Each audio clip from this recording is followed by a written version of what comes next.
Hi everybody, and welcome to this week's Pedagogy in Practice. We're going to be continuing our series on Canvas best practices, and this week we're going to be focusing on how we can use modules to support our students' learning and organize course content. So let's get started.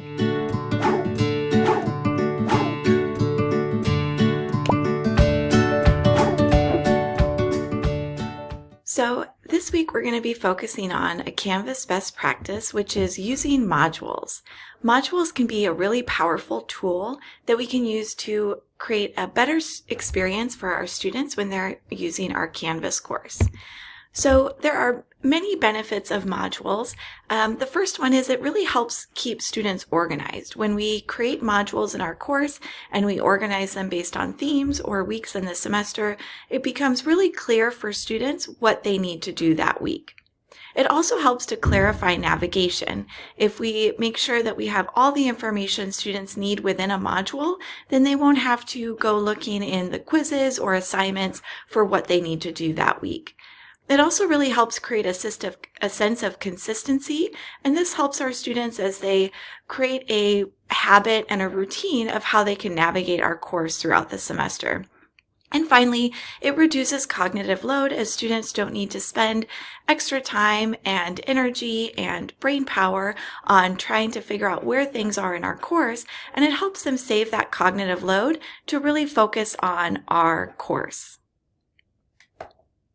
All right, so now that we've talked about the benefits of modules for student learning, we can look at how we can actually create modules in our Canvas course. So I'm in my Canvas course, and then I'll just navigate to modules in the course navigation. And once I'm here, if I've never created a module before, I'll have this little option, and I'll just click plus module. And I can decide if I want to have modules based on weeks or themes or units. And let's say that I want to have it on a week. So maybe I'll say week 1, weekly topic goes here.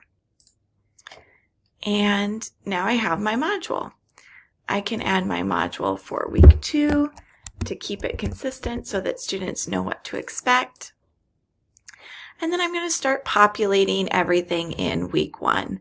So I have the option when I click on this little plus button, I can add new pages and new assignments, or I can pull assignments and pages that I've already created. So let's say I want to start with a page and I want to have an overview. So I could create a page saying week 1 overview by typing it in right here, or I can pull a page that I've already created and I'll click add item. And then let's say that I want to have my lecture videos. Again, I could create a page if I don't already have a page that shows up here as lecture videos, or I can just add an item that I've already created.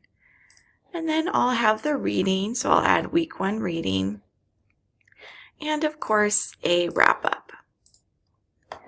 I can also add assignments so that students don't have to navigate through all these different options to access assignments, discussions, or quizzes.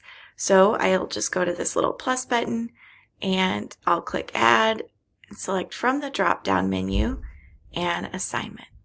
So I can create an assignment here, or I can pull an assignment that I've already created. And I can drag and drop, so I'm going to have that before the wrap-up. And then let's say I have a quiz. I could create a quiz, or I can use a quiz I've already created. And I'm going to move this up here.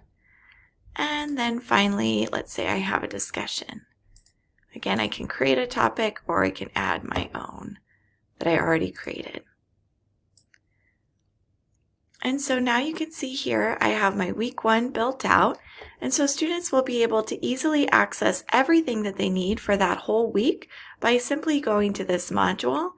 And instead of having to dig through assignments, discussions, quizzes, and pages, they'll have everything they need right here in one spot. And that's it. Thank you. Bye.